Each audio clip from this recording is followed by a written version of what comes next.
ابھی فرانس میں خاکے چھاپے جا رہے ہیں، او حرام کی پیداواروں، تمہیں کیا فائدہ ہوتا حضور کے خاکے چھاپ کر کے؟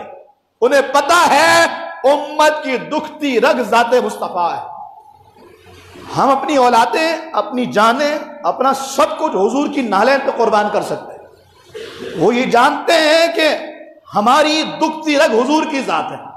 انہیں یہ معلوم ہے کہ جب ہم ان نوجوانوں کو اپنی طرف نہ لا سکے تو ان کو تکلیف دینے کا طریقہ یہ ہے کہ ان کے محبوب کی گستاخی کرو۔ ابھی پھر فرانس میں خاکے چھاپے گئے حضور کے، سری گستاخی۔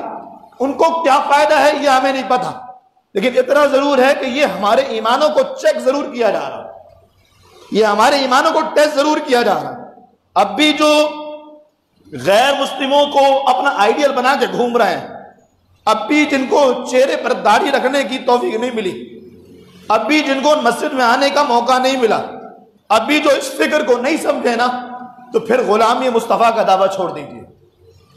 اگر آپ اس بات کو نہیں سمجھ سکے کہ یہ کیا ہو رہا ہے عالمی سطح پر، ہر بار ہمارے اس دکھتی رگ پر ہاتھ کیوں رکھا جاتا ہے، کیوں حضور کی گستاخیاں کی جاتی ہیں، جبکہ ہم کہہ چکے ہیں کہ ہر طرح کی تکلیف یہ امت برداشت کر سکتی ہے، لیکن حضور کی ذات، حضور کی ناموس ہمارا ریڈ زون ہے۔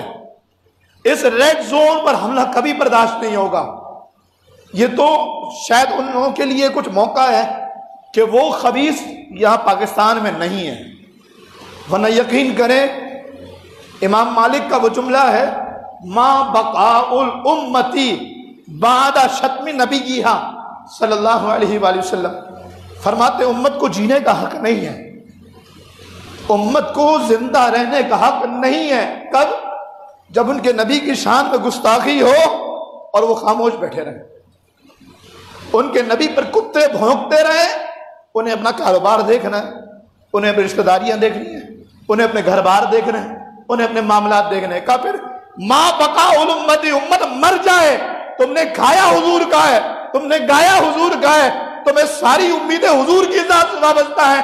یاد رکھو ذات مصطفیٰ سے اور حضور کی ذات سے اگر ہمیں مردود کر دیا گیا، یہ نماز قابل قبول نہیں ہے، یہ عبادت قابل قبول نہیں ہے، یہ روزے قابل قبول نہیں ہے، روزے معاشر منہ پہ نہ مار دیے گئے نا، میرے گروان آگے پکڑنا، تم سید ہو گئے، جھوٹ بولتے تھے، ہم نے حضور سے وفاداری نہیں کی تھی، نمازیں بہت پڑھتے تھے، عبادتیں بہت کرتے تھے، دیکھ لینا قیامت کے لیے یہ ساری چیزیں منہ پہ مار دی جائیں گی اگر ہم نے حضور سے وفاداری نہیں کی اور پیارے آقا علیہ السلام سے اپنی محبت کا اظہار نہیں کیا۔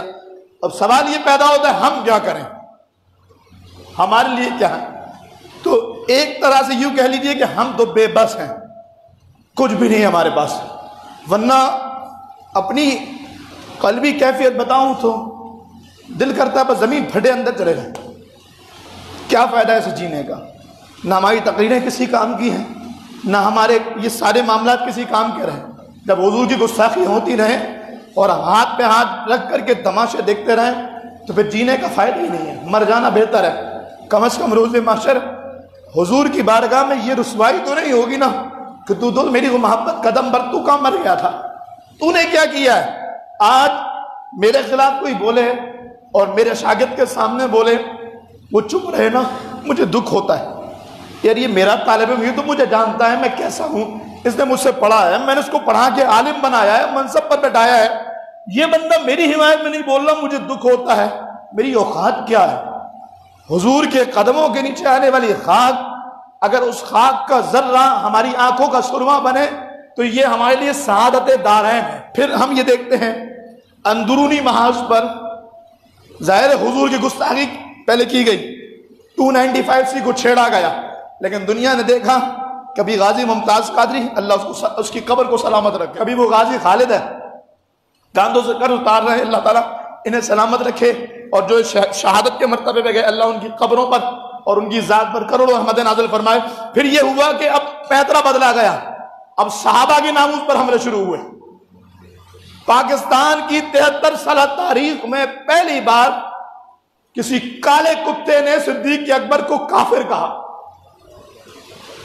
مجھے بتاؤ افضل البشر بعد الانبیاء، انبیاء کے بعد جو سب سے افضل شخصیت، کوئی کلام ہی نہیں ہے، ان کی ذات پر کوئی کلام نہیں ہے، لیکن یہ کتے بھونک رہے ہیں۔ پاکستان کی تاریخ میں پہلی بار ایم اے جناح روڈ پر امیر معاویہ اور ابو سفیان کو ننگی گالیاں دی گئی، اور ہم پھر بھی ان شیعوں کے نوحے اور ماتم لگا کر کے حلیم بنانے میں لگے ہوئے۔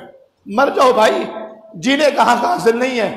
صحابہ کو گالیاں پڑ رہی ہوں اور ہم ان شیعوں کے حمایت میں جا کر ان کی گود میں جا کر کے بیٹھ جائیں، ہم پھر بھی ان شیعوں کو غلط نہ سمجھیں، ہم ان رافضیوں کو پھر بھی اچھا سمجھیں، تو پھر اس کے بعد ہمارے لیے جینے کا کوئی حق حاصل نہیں ہے۔ کل قبلہ زیغم اسلام مظفر شاہ صاحب نے فرمایا تھا، یہ پیغام آگے پہنچانا ہے، فرمایا کہ جن کو ابھی بھی یہ شک ہے نا، ویسے ہمیں تو شک نہیں ہے، صدیق اکبر افضل البشر بعد الانبیاء، شاہ صاحب نے فرمایا 5 منٹ دے دو، 5 منٹ، شیعوں کا کوئی بھی مولوی آ جائے 5 منٹ میں دھول نہ چڑھا دی تو سید کا بچہ نہیں۔ کوئی لفاظی نہیں، ریکارڈ پر موجود ہے، ریکارڈ پر موجود ہے۔ 5 منٹ ان شیعوں کو دھول چڑھانے کے لیے، یہ جتنے ان کے بڑے بڑے ہیں۔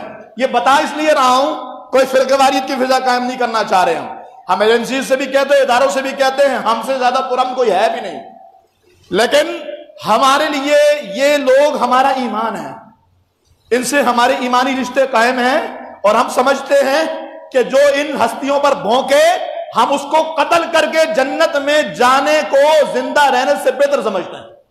یہ ہمارا ایمان ہے۔